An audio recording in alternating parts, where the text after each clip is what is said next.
hoping that of the many things that you are going to listen to this week, the 3-day conference, that each and every one of you will find one thing to carry home with you and to carry through life. A business that identifies an issue in society and innovates around that issue will always be a sustainable business.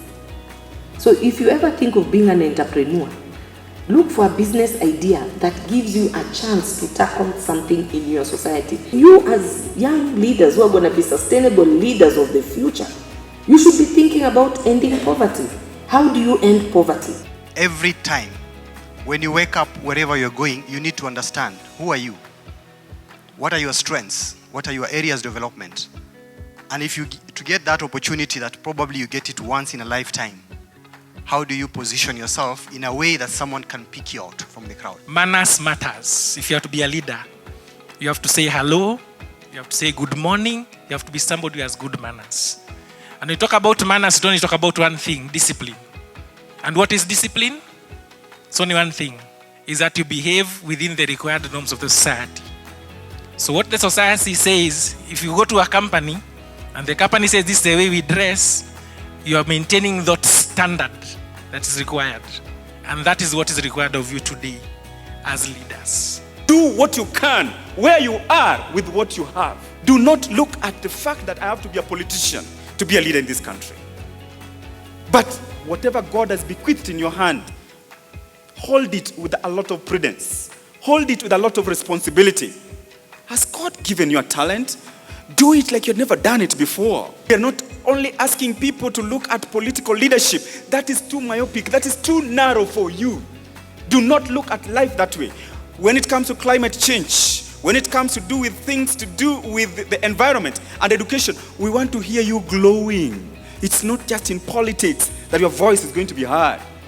And so please, let's demystify the leadership we're looking at. Sometimes we go into situations and we make it become a life and death matter. And the minute you panic, the minute you look desperate, is when people take advantage of you. It's very difficult when you are powerless to say no.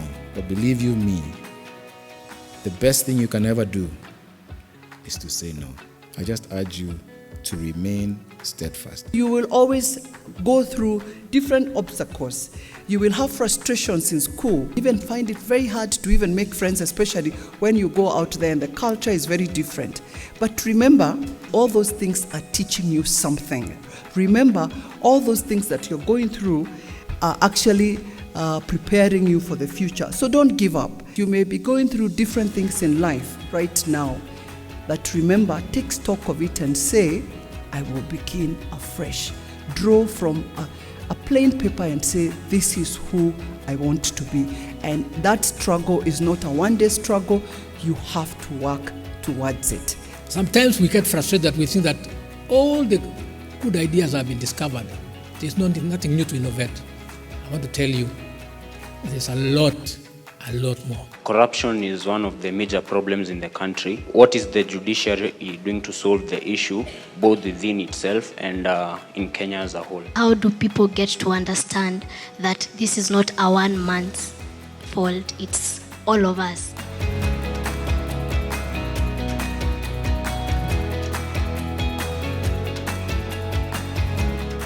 We are revamping the quality of academics, the quality of programs in our Kenyan universities. And you cannot be studying a program that is not accredited by the Commission for University Education, unlike before. Two of the best nations on the continent that has students in the US who are well performing, the most hardworking students in the US from Kenya. So that in itself is a selling point of who we are, of our academic system, of the leadership that we have. If you plant a seed, it takes time to grow, germinate, grow. So growth is progressive. Do not be in a terrific hurry that may limit your opportunities to learn. As one wise man once said, you can never be that which you've not become. Sometimes you have to grab it yourself, even in the most difficult time. And you have us somebody like me who is offering my mentorship. Come talk to me, tell me what are the things that you're going through, challenges, and we'll discuss. As young aspirant leaders of tomorrow, you need to have a plan, you need to have a purpose and priorities towards achieving your goals and objectives as a leader. I urge you to take your citizenship and civic responsibility very seriously for a better society, which I believe is the purpose of this Leadership Academy. Had I known the challenges I would have to go through in the course of running Emerging Leaders Foundation before starting, I don't think I would have started that journey. But I look back and I'm like, I can never trade in any of those moments, including failure, for anything, because I'm a different person. I'm a better human being because of some of those failures. The minute you make it about you, pretty dangerous, because you now want to be a dictator and you don't want to let go. Once you get addicted to that leadership position, you don't want to let go because it was always about you. But if it's about the others, and maybe the journey of the organization that you're leading has reached a certain point, the world has changed, we need someone with new ideas who's an expert in something else, you'll gladly step aside and say, hey, we now need to go to another destination that I'm not good at taking you to, so I'll step back and let's get somebody else. Because it was always about them. But if it's about you at that moment, you feel insecure, I don't know how to do this, I don't want to admit it, I want to hold on to this position, I become a dictator. You need to be supported, but you can also support the rest of the youth. One way of doing that is by empowering them with knowledge. Wherever you are in your universities, I'm sure you have acquired a lot of knowledge. Do not take that knowledge for granted. There are many youthful people back there in our villages, in our estates, who do not have this knowledge.